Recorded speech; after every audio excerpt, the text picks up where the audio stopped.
Hi, everyone. I'm Dan Goodstein. And this week on the Digital Leaders Show, we're discussing digital transformation in healthcare, as well as diversity and other headlines from our DEI Weekly. It's a curated selection of our favorite content for global digital leaders. It goes out to Digital Enterprise Institute members each week, and you can sign up at DEInetwork.com.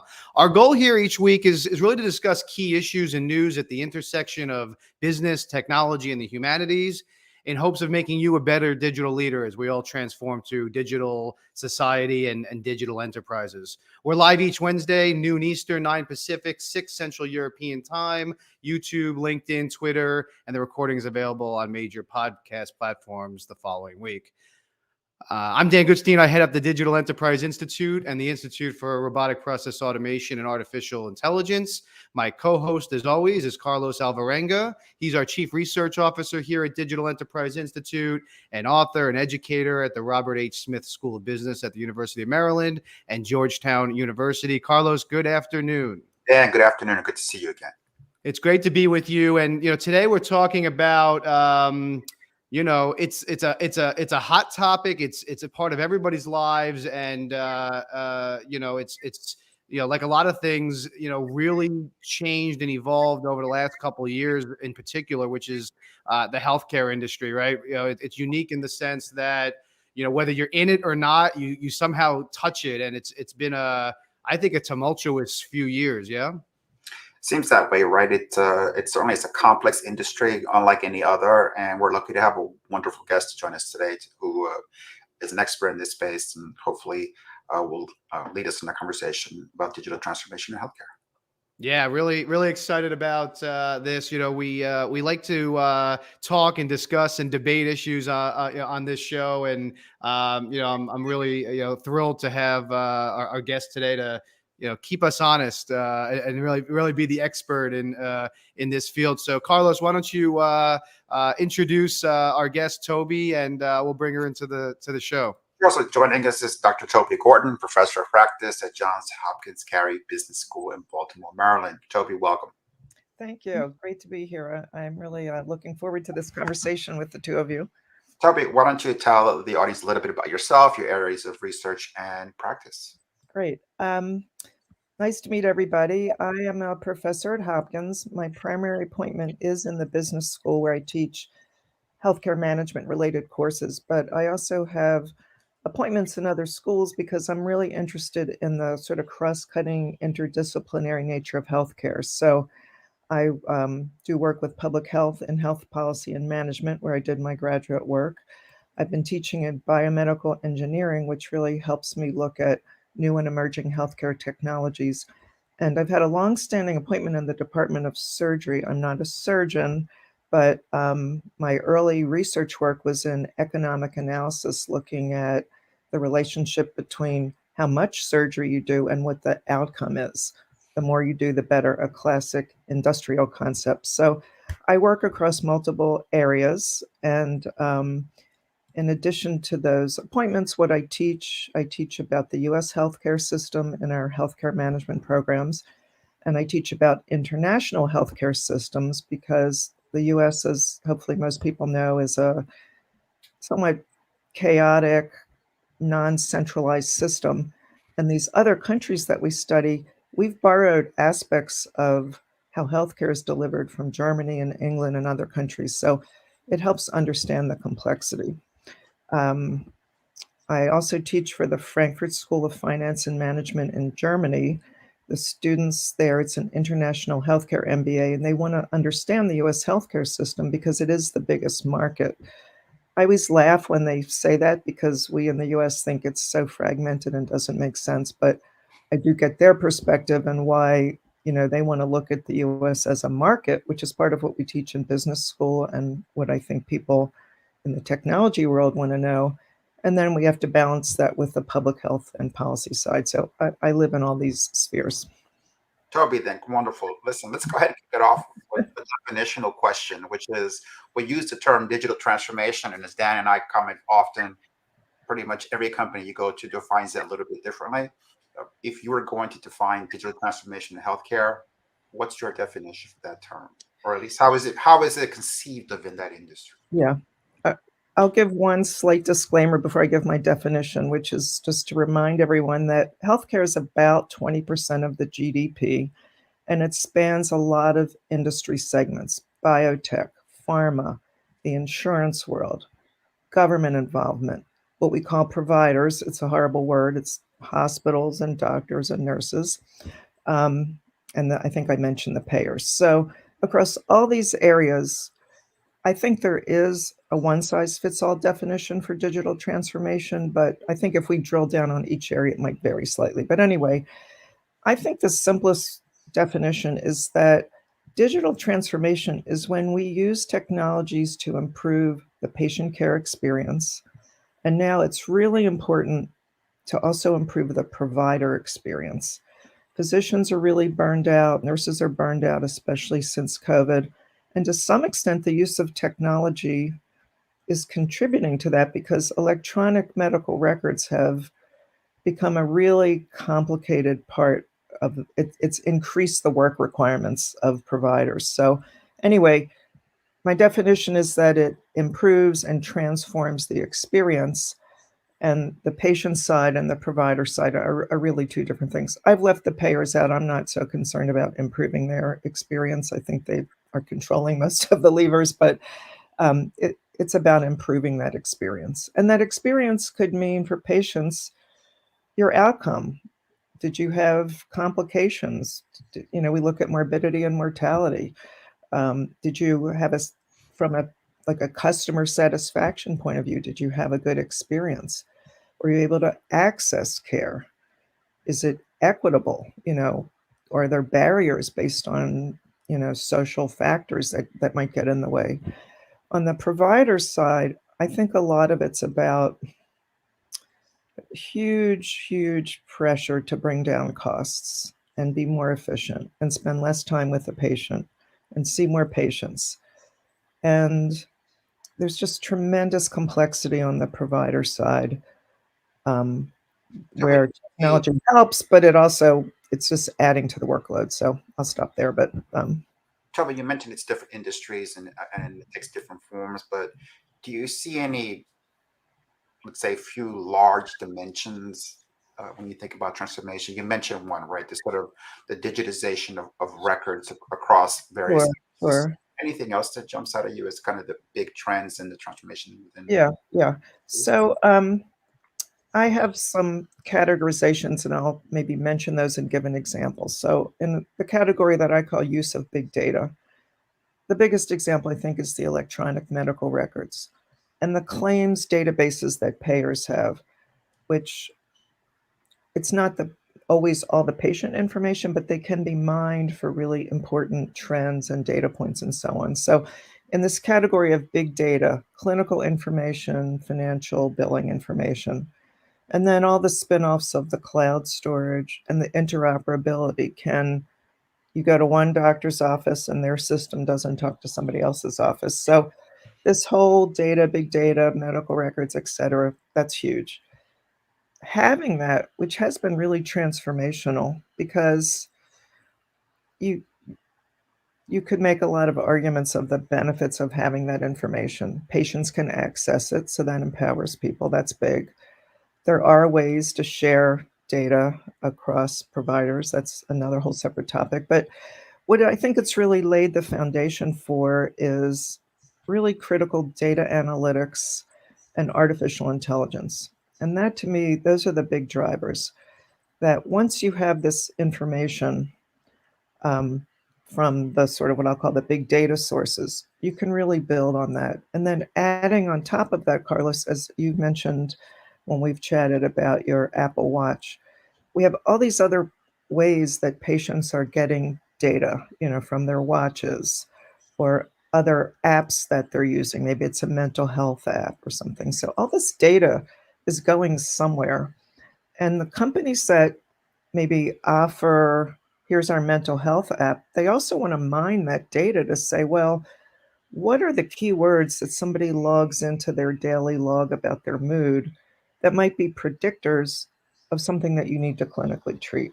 So I think, and what I see when I teach in biomedical engineering is this is probably the hottest area. Like gathering clinical data, financial data, biometric data, and then developing artificial intelligence algorithms for diagnosis and care improvement. So I'll stop with those two examples. I have many more, but yeah, to have a quick follow-up on the data question, there was a book I read at one time that talked about the beginning of Google, right? And the author made this thesis that Google gave you free email in return for all the information about your life, right? And at the time, obviously, that's a really crazy trade, right? There's everything about me in return for free email.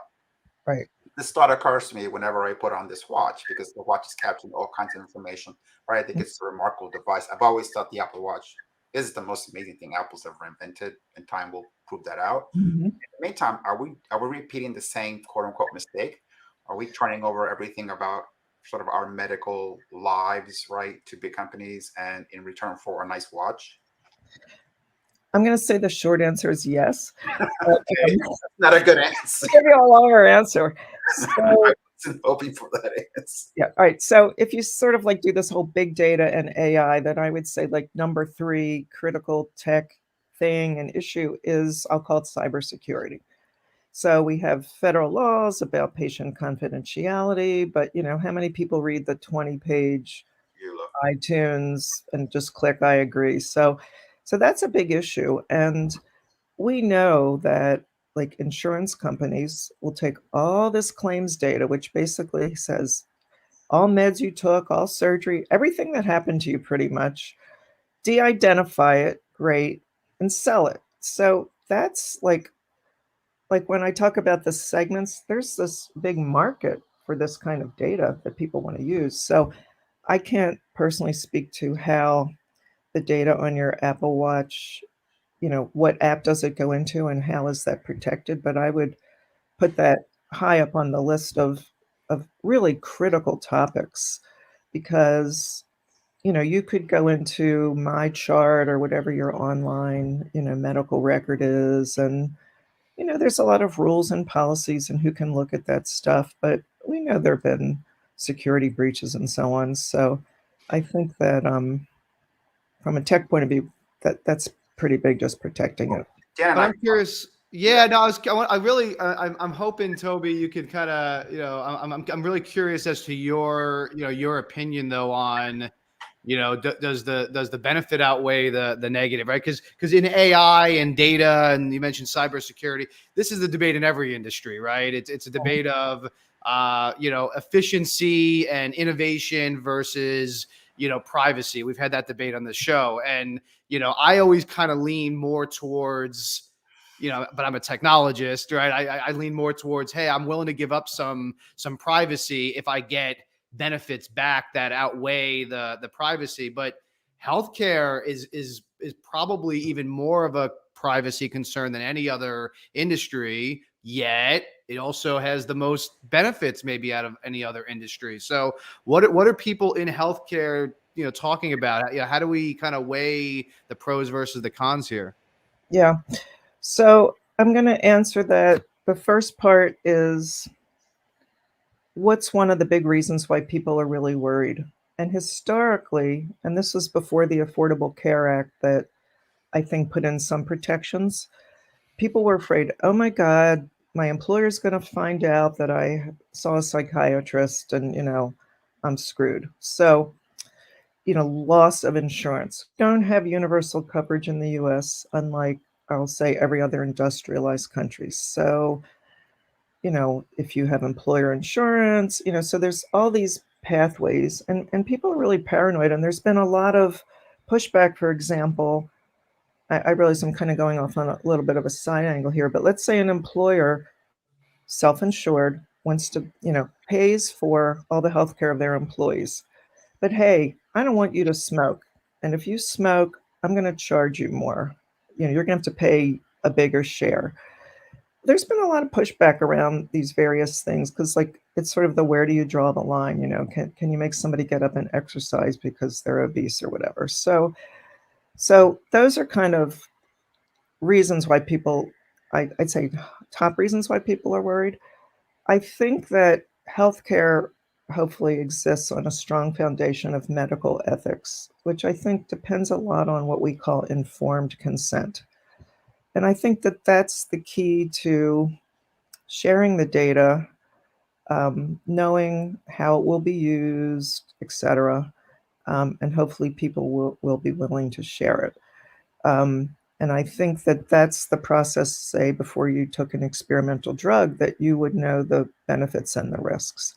I don't know how well that's being applied in give us your medical data and here's the consent or agreement. But I think it's because it's health and people are vulnerable and so on, it's important to have some safeguards so that people know before they participate what could happen. But I agree, there is a big benefit, but again, you're weighing the risk to an individual relative to the benefit for a population. And those are just always hard trade-offs.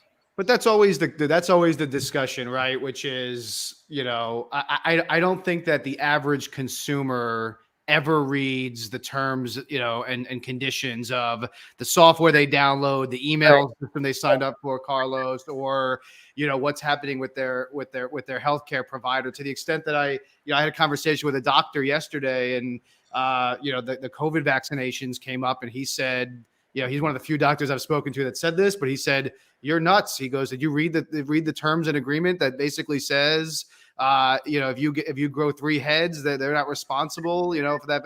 And I'm like, no, because that's not how it really works in reality, right? The way it works in reality is that you trust your providers, you trust the people you put around you, to give you the best advice. And so, is it a communication challenge, Toby? Is it just the, like a lot of industries, they don't do a great job of communicating this? Yeah, that's a really great point. I first of all, I think your point about trust, that's the fundamental foundation, is that the physician and the patient together make the best decision for the patient. And the physician has the autonomy with the patient to do that. And so that trust is critical. Now, I think many people would say that trust is eroding. Medicine's gotten more corporatized. You don't necessarily, it's not necessarily a bad thing, but you might not see the same doctor every time you go to Kaiser or whatever. So I think that those trade-offs of efficiency and so on lead to a breakdown in very traditional relationships that that may, in a sense, erode that I know you and I trust you. So I think that the second part is there's so much pressure. Hospitals, doctors, they're under so much pressure, especially since COVID. Physician burnout is like the biggest factor, nursing shortage, people not working. And they're so short of time and so pressed for time that that's going to ripple through all these discussions and uses of technology. So it's hard to have those communications when you're on the clock, basically. So I think that Toby, I wonder when you bring us to trust, right? One article we talked about a couple of weeks ago was about a woman, I think it ran in Wired, who was denied painkillers after surgery because some AI system had flagged her as a likely abuser. She's right, never even been prescribed these things, but the insurance company wouldn't approve it because AI said you look like someone who's going to get hooked or abuse this medicine. yeah, Like, that to me is right. That's a really different world that we're going into, where uh, now these technologies are not being used to augment trust, but actually to deny it to somebody for what right, to be yeah, no. yeah. I was going to say that in this whole security privacy area, that the big emerging issue, I think, and the people that really work in these spaces is when you make these algorithms, there can be so many things that are wrong with them, basically. Um, that's another whole huge topic. Right. And so people, A, have this fear of being profiled, and then the example you gave is a great one. Now, in an ideal world, to me, you would have an algorithm that says, your data suggests blah, blah, blah. And then there's a conversation, and the physician back to physician-patient autonomy. It's like, okay, you're clearly not at risk. We're going to give you these painkillers. I don't think it's so terrible to flag somebody to make sure, suppose you're flagging someone who may be potentially suicidal or, a risk of falling at home after their surgery. That's not a bad thing, but without that communications link and override. And I think we learned the sort of ugly managed care period in the mid-90s when insurance companies had these very strict rules and, you had to get a second opinion. A lot of that kind of went away because people saw that providers learned good decision making and didn't need so much policing. And now AI is kind of coming into this policing role. And I think those same corrections, these problems have to be surfaced so you can say, no, wait a minute, either the algorithm's wrong or we have to, figure out when we have to intervene to override it. And that's, I think, how it evolves. But so isn't that a point to the advantage of technology, though, right, Toby? Where yes, we got to isolate the biases and things, but if we can get to a point where the technology is enabling us to make better decisions and maybe even make it less of a commercial decision on behalf of the insurance companies, but a documented proven course of action based on not only the expertise of the doctor but of the technology that's backing up those decisions. I think about you mentioned, Carlos, wearables, and I can't help but think that getting to more of a proactive type of medicine helps everybody. Yeah, I agree that it's a big win. It's a very positive thing. Take the data, look at the trends, figure out what's going on. That's just a true blessing. I think the key, though, in medicine, so we have the informed consent idea. Advances in medicine are built on peer review of professional work, peer review in publications, peer review, where you're transparent, you disclose what you're doing to your peers, people review it. So if you have some black box AI algorithm and you don't have that peer review, I think that's where you run into a big cultural conflict with medicine. And as a patient, I wouldn't want to be told, well, I'm at hospital X and the algorithm says, we're going to tie you to the bed because you look like a fall risk, making this up, obviously, and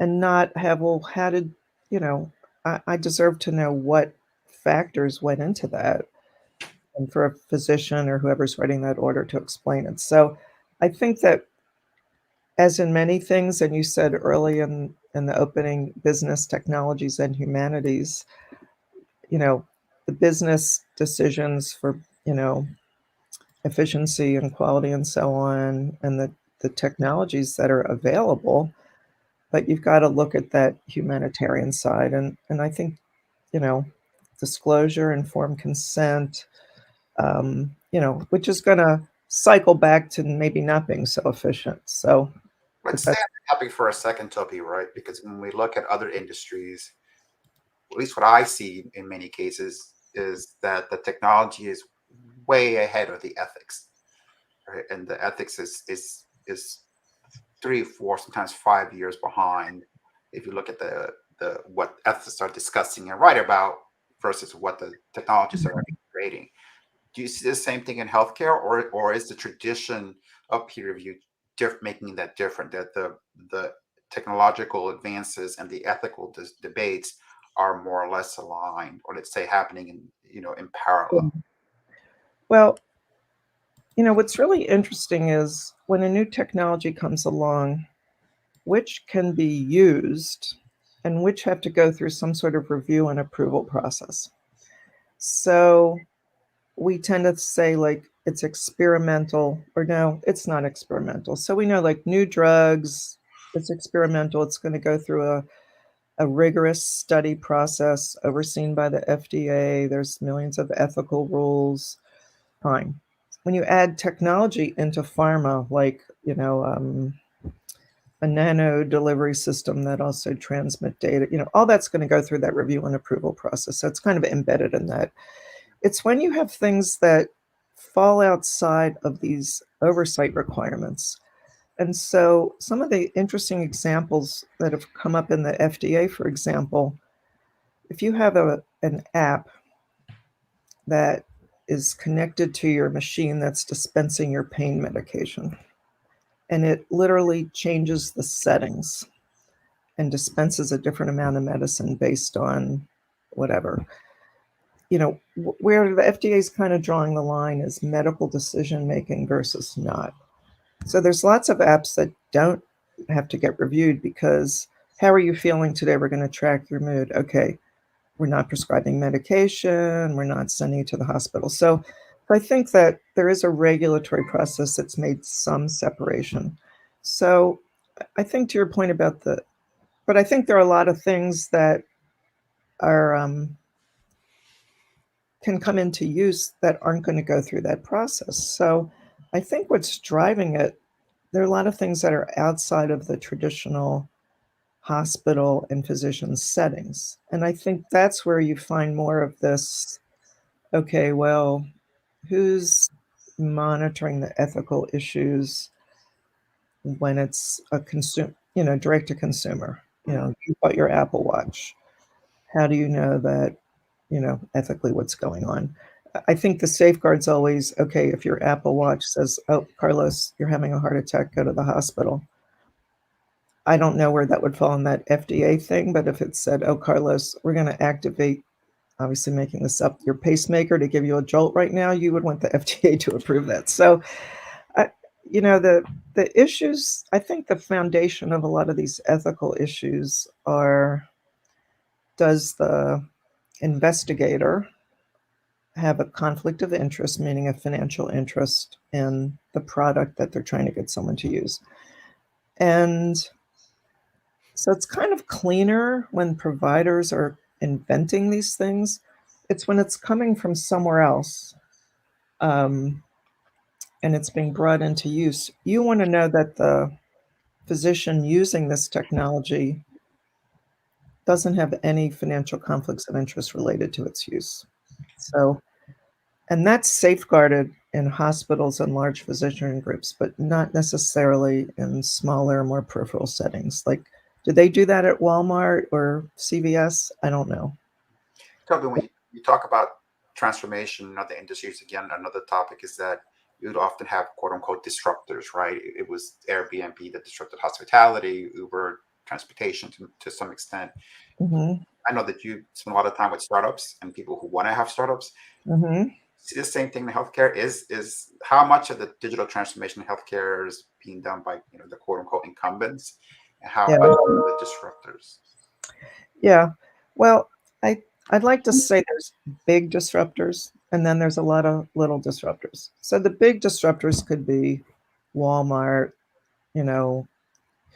providing care, doing contracts with employers to provide care in their retail clinics and having their pharmacy and so on. Or Amazon, who seems to go in and out of things. Google goes in and out of things. So you've got these big ones with the means to experiment with different models. And I'm not sure if your question was about the technology, but I think their ability to do that is that they've got, all the functions across the continuum, the intake, the services, it's all integrated. So that seems to be working. And the trend in healthcare when you look at data from 1975 till now, you just see this constant movement of things outside of the hospital to ambulatory settings. So going to Walmart and CVS is just an extension of pulling things off on the periphery. Freestanding radiology, it's just pulling it all out of there. But when I think of the little disruptors, these are like the really cool ones, I think.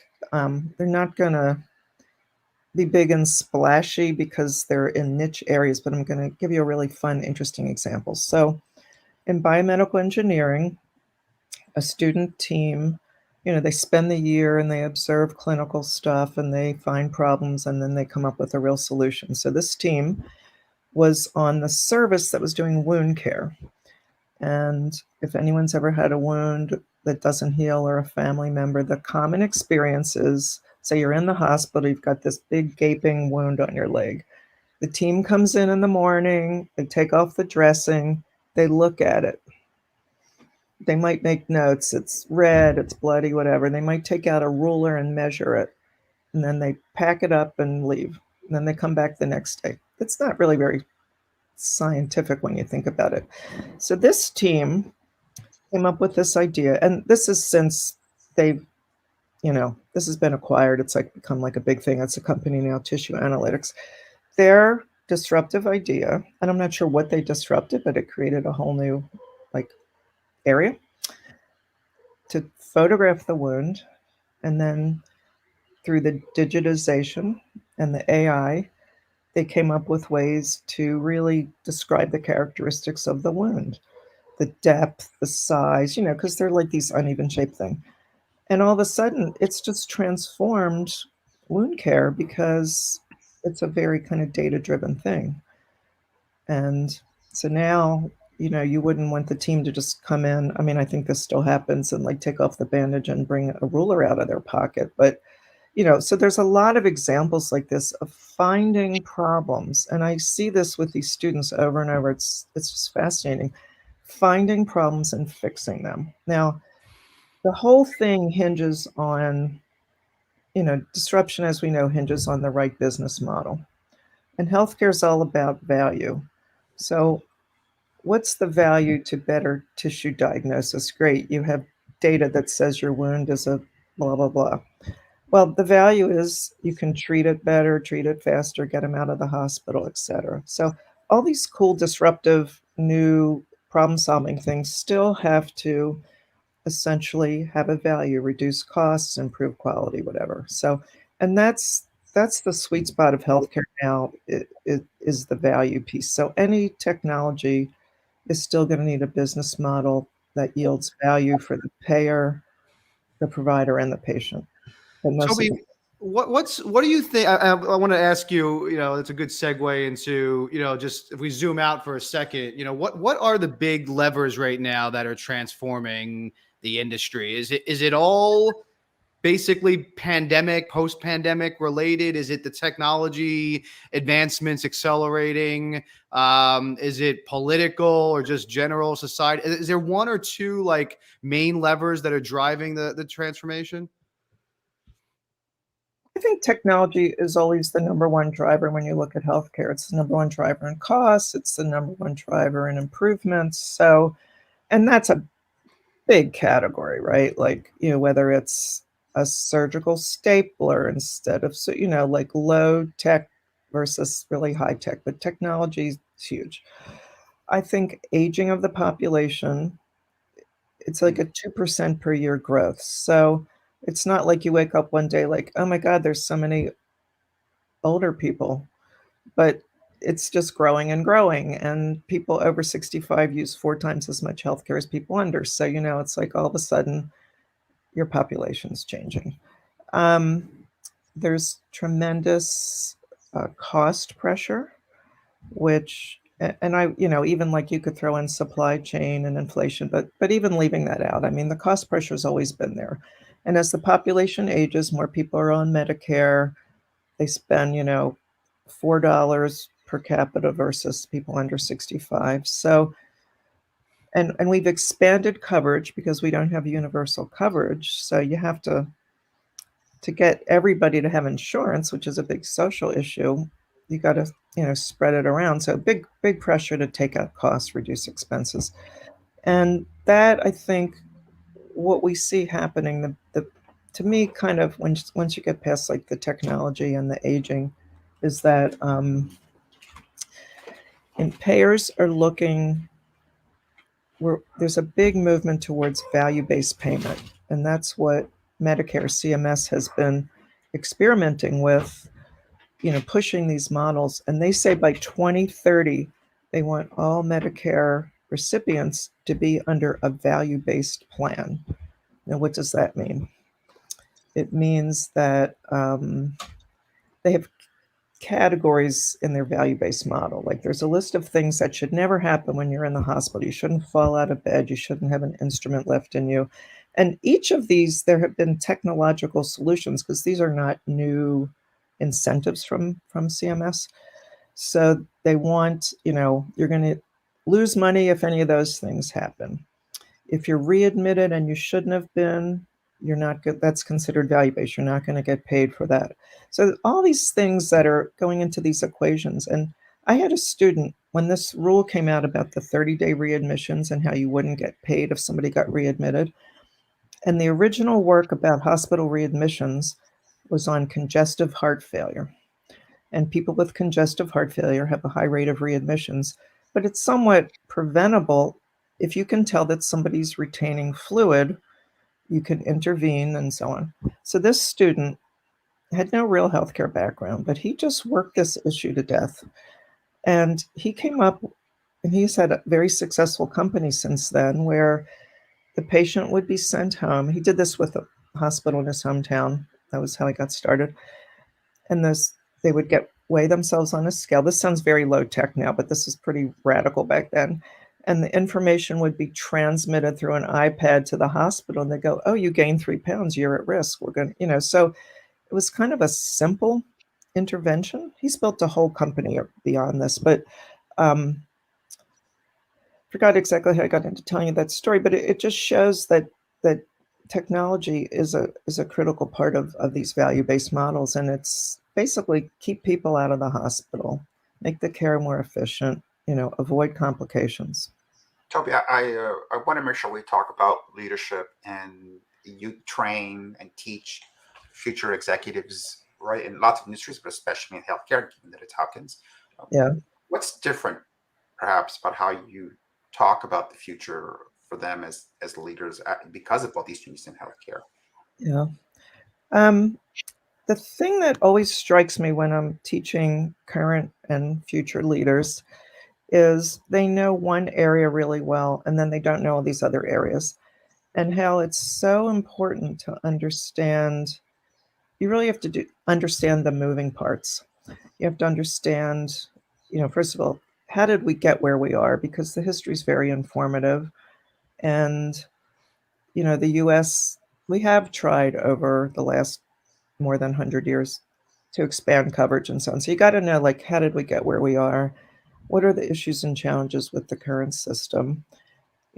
How the money flows, the payment. So there's a lot of, the just sort of, it's like the fundamentals of baseball. You got to know like the basics.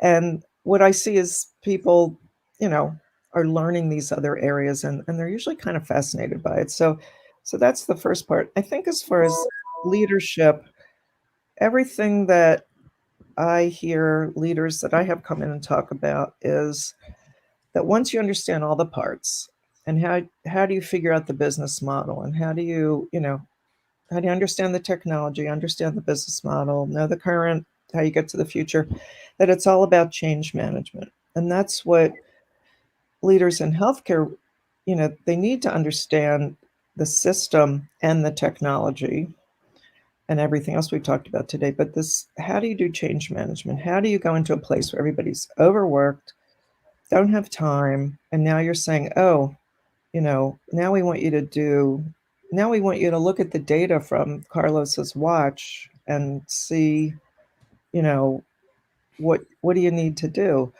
And so I see this, and I talk to leaders in this area, and there are clearly, and I think Dan mentioned this before, lots of technologies that can be brought in, and it's not just as simple as training people, it's the cultural acceptance, the fear of failure. We've always done it this way. And I was actually looking at this paper yesterday. There's just some huge failure rate when new electronic medical records are brought in. Like, by failure meaning 70% being not hitting their goals, not being on budget, according to and I think and I've seen this over time, and I think some of it is people trying to customize it too much to their situation instead of like using it the way it was supposed to be used. and not having really everybody on board and not having how do you roll it out. But and I think that's all part of change management. But I think having, I think it's requiring a unique skill set now of leaders to really be able, to convince people we need to do this, but to lead by example. It's easy to say, all right, Dan, you're over there in your office. Can you check Carlos's watch and see if he's okay? Like I've got to do that and know that it works before I ask someone else to do it. So I think that there's just a big learning curve around the technology, and there aren't a lot of people that can kind of rise above it and see all the parts and what might happen. And so I don't know. Healthcare is pretty challenging, but I hope I answered your question. Yeah, I'm by no means a healthcare expert, Toby, but when I'm asked that question about leadership in general, it comes back to what we talked about before, which is communicating, and in some cases, changing the perception that may be out there.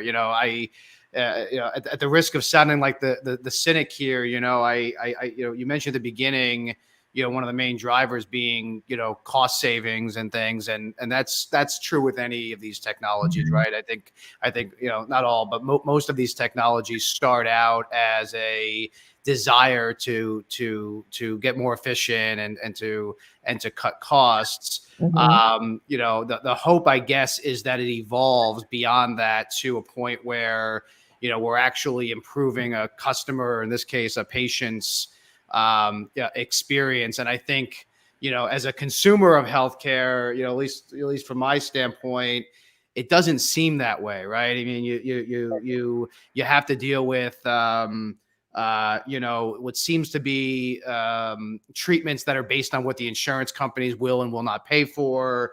You mentioned before, kind of doctors rushing through appointments because the economics are such that they've got to get on to the next patient.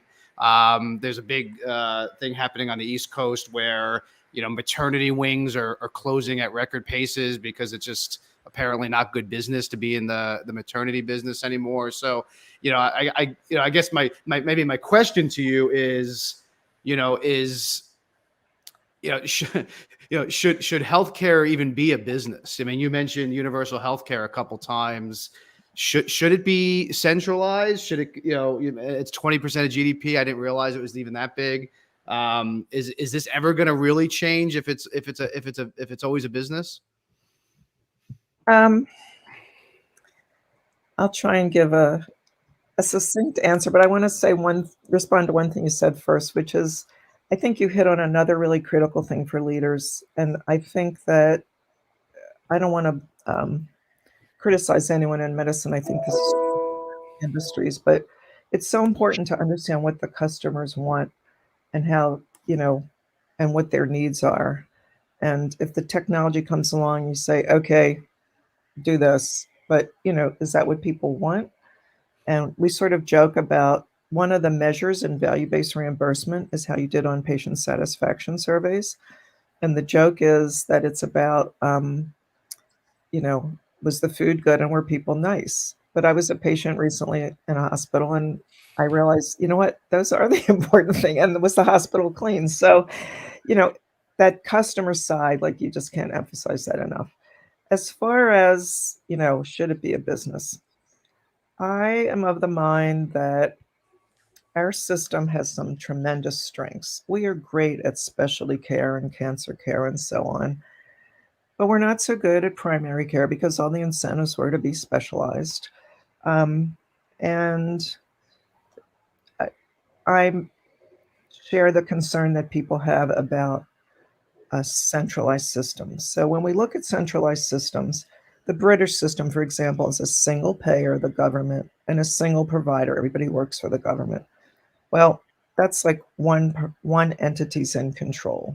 And then you can end up with, well, we're not going to do knee replacements. And, that's very challenging. And I think when you can have market forces that drive some of those things, and all these countries that have these very centralized models do have a growing secondary insurance market So there's always going to be people who can afford to get more care and opt out of the waiting list and so on. Another type of universal coverage model is the German model, which we've adopted in different parts of the US system, where it's more of a social insurance. The government doesn't run it, but everybody gets the same benefits. And so that's very equitable.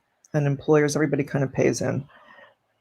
I think what we need to do is everyone should have coverage, whether it's through expanding Medicaid, expanding Medicare. And I think you're always going to end up with people with more resources are going to access, a different set of providers who can command a higher price, and people are willing to pay it because they're the biggest expert ever in their field. So I think if we could expand coverage, I just don't realistically see that we will ever get to a centralized system in the US. I just don't think it's possible. And I think there are real benefits to, the supplier sector, operating in the market mode that it does. So I think if we could, I think the Affordable Care Act addressed a lot of the issues and was inclusive of tech and pharma. And if we could build on that and expand coverage, we'd be in a pretty good place. Now, separately, our public health infrastructure is terribly fragmented, and we learned that during COVID. So your local health department, state, federal, it's a big fragmented mess. And part of improving things like life expectancy and infant mortality falls on that public health side. So I think if we could expand coverage and fix the public health side and let the businesses keep innovating, people want the innovations from the US and people in the US want them, we could be in a better place. And I think that technology is going to be the driver. And we don't want to, I wouldn't want to turn that market over to the government. So it's always I always tell students, look, you need an MBA and a degree in public health to work in healthcare. And if you have one without the other, you got to know the policy part and the public health part and how to get the business parts to work. So Yep. I've solved the problem. I mean, I love it. That's what we do. We solve all the world's problems on this show. Yeah. 5 minutes right there. Carlos, any final questions for Toby before we let her go? In the comment you made, Toby, about about narrative, right? I've always said that if you ask 1,500 C-suite executives, at least in my experience, having worked with so many of them, what the number one issue is, it's storytelling, right? And how do you build a narrative in any industry, but especially when it's complicated as healthcare? And I think that's, for me as a consumer of healthcare, what's missing is what is the digital transformation narrative, right? In some industries do it, like media entertainment, they do a good job of kind of showing you the future. Yeah. In healthcare, part of the reason I think why there's so much confusion is because I don't know what that looks like. And we're never told what it looks like. It just seems to be kind of happening in different pieces. So back to the idea of leadership as this next generation comes forward, that they hopefully go forward with a sense of how to tell the story, right, of what the future of healthcare is. Because if you tell a good story, people will follow it. Yeah, that's my final thought. I know I still have so much to learn from you about persuading people through storytelling, but I will say that what people in healthcare seem to like, and maybe this is sort of a business school thing, but I read these articles like what healthcare can learn from Netflix, how they pivoted from rental to streaming, and so I think part of the future and the narrative, again, it's kind of getting people to look out beyond, they're enmeshed in their day-to-day world, but look at these other examples and to draw those lessons. And maybe that's, sort of a future conversation here around which lessons go to healthcare and which don't, because people are basically have figured out that there is so much money to be made in healthcare when you've got, it's like a little over 18% of GDP. I just round up to 20. There's a lot of money rolling around, and people have figured out how to carve off a piece. But that's right? That's capitalism. That's good. So people have to understand kind of the money and the value side and so on. But, lessons from other industries are always useful, I think, as well. Toby, we'll let you go. Thank you so much for being with us. We really appreciate it. Great to see you guys. Thank you for having me. Here. So Carlos, I can't help but think, back to a few recent episodes where, at least to me, there seemed like this competing force between, innovation, ultimate innovation, regardless of profit and the business side of things, right? We talked about Elon Musk and, why he would do some of the things he does, Mark Zuckerberg and the metaverse thing, as the Facebook stock price plummets, and he's kind of doubling down on that. I wonder what kind of wins in the healthcare space. Yeah, and I do go back to this question of narrative, right? I'm married to a physician. I have lots of friends who are senior physicians, and they're pretty disappointed with the career, right? In many cases, the what they signed up for, quote unquote, you hear some of them say, isn't what they have. And I think that there's a narrative about healthcare right now which isn't very positive in many cases. So it would be good to see the leaders in the industry tell a different story. If there is all this innovation, if they do know where they want to take us, right, as a society and as consumers, it would be great to hear it, because I don't think we hear it. I think we get lost in the weeds of, I couldn't get this claim paid or whatever, like you said, right, or these kinds of issues and these things closing down. I don't. If there is this positive transformation happening within the industry, as an outsider, I don't know what that is. Yep. Mhm. Yep. No, great. Well, listen, it's a great conversation. It's probably a series in itself, but I hope everybody got value out of this. If you have any questions, do let us know. And as always, again, we're here to help. We're powered by a network of over 130,000 senior executives, subject matter experts, academic leaders, and such. So if there's something that you're working on, questions that you have, or research that you need done, please reach out to us. Thanks again to our special guest, Toby Gordon from Johns Hopkins. Really insightful. And as always, you can check us out each week, Wednesdays at noon Eastern, 9 Pacific, 6 Central European time. And we'll be back next Wednesday. Yes, Carlos? Absolutely. See you then, Dan. Take care, everybody. Thanks for joining us. Bye-bye.